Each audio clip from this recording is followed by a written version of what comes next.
So for this part 2 of the components review, we're going to start by having a look at the glyphicons. Bootstrap includes 200 glyphs. They're provided free of cost as part of the Bootstrap package, so that's pretty nice. We're going to see how they work right now. So by looking at the page, we'll just pick one example. This one, for example, which is a star. So in order to apply this glyphicon, we're going to use a first class, which is glyphicon, which is common to every icons, all of them. And there is a second class which is specific to the icon that we want to choose. So we're going to copy everything, so the first and the second class, and we're going to try to find a location where we would like to place this glyphicon. So we're going to find some spot in our page. So what about we place it next to this label more info inside the button, which is our button group. So in order to display this icon next to the label more info, so as part of the button, we're going to go to our source code and find the right element. So this is this one, this is this button. And we're going to place our cursor next to the text, and we're going to add a span element, to which we're going to add the two classes for the glyphicon. So first, that's glyphicon, and then glyphicon star. And then after saving, we're going to go back to the browser, reload the page, and here it is. We can see our star next to the more info text in our button. We can place them everywhere, so we're going to do another example by using the first link of our drop-down menu in the nav bar. So we're going to go find a nice icon to add.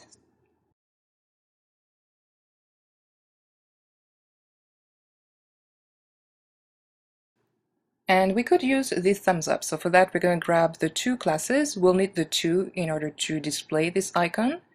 So once we've copied it, we're going to go place it next to this link that says action.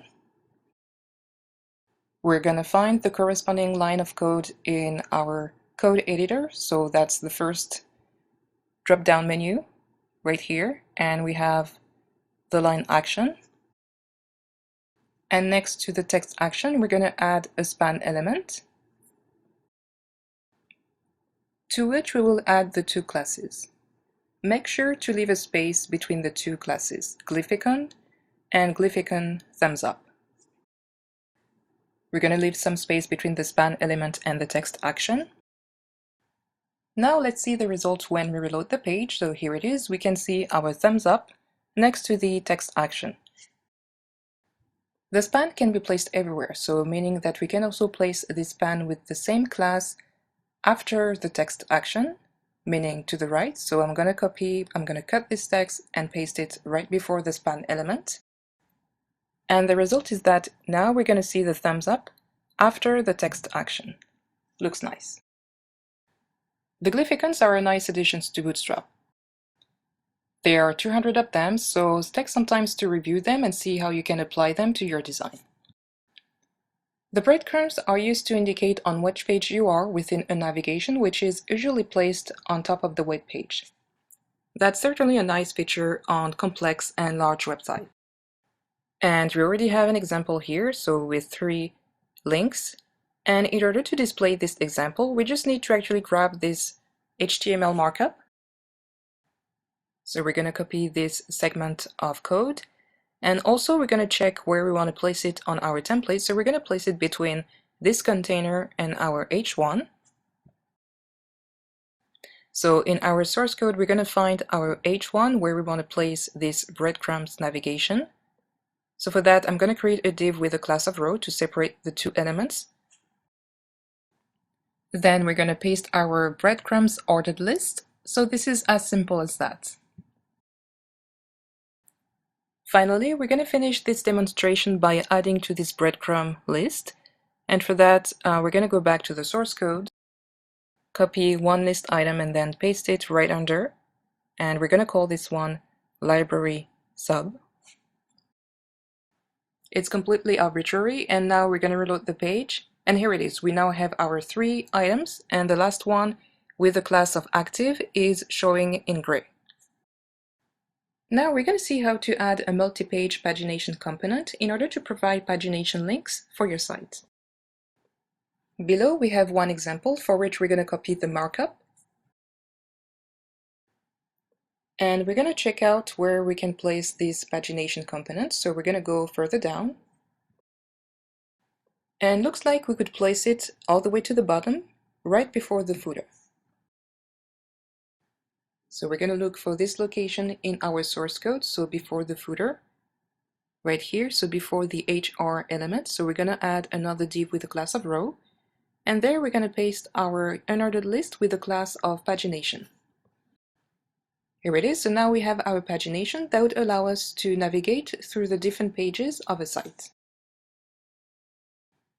Coming next, we're going to look at the label. So that's a nice feature that you can use in order to make a portion of text stand out on the same line.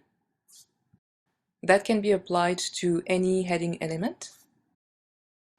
And we actually already have one example on our demo template. So if we scroll up all the way up to our H1, so here we have a label on the CSS and components. Back in the code, we're going to find out that this is pretty easy to create by using a span with a class of label, so that's the base class, to which you're going to add another class which will add the style and the color of the label. And by checking out the Bootstrap documentation, we can see what other variations are available. So for example, we can have label primary in order to have a nice blue color. We're going to actually change the current label that we have right now from success to primary.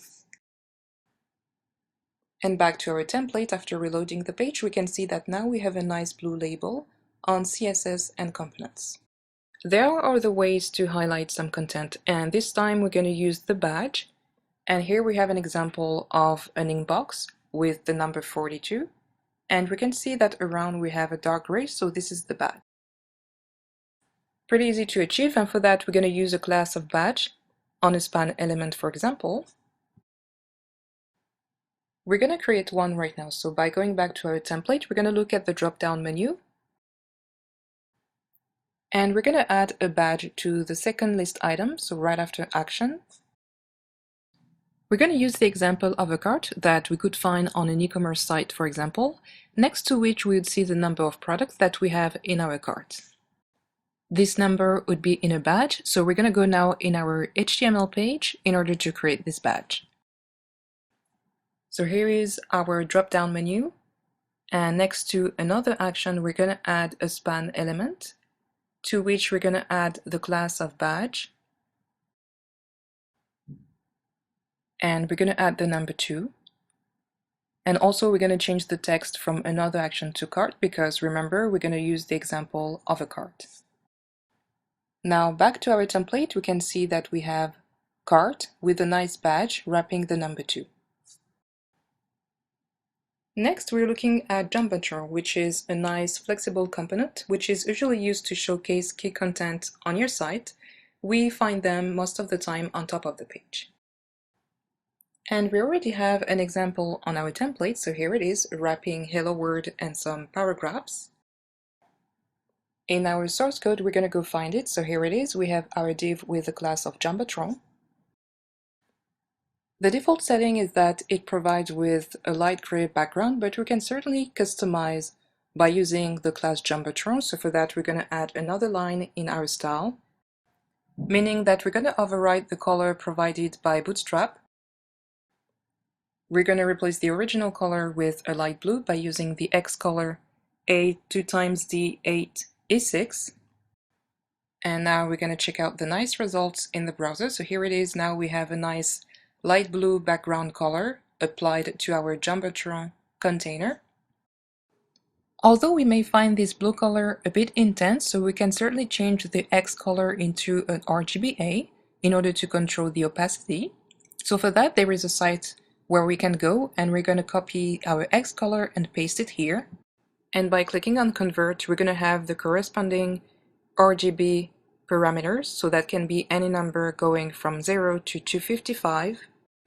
So back to our source code, we're going to write RGBA, and then for red we're going to write 173, then G for green we're going to write 216, and finally for the blue we're going to write 230. The last number, which can be between 0 and 1, will be for alpha, and that affects the opacity. So let's check out now in the browser. We'll see that now we have a lighter shade of blue. Nice.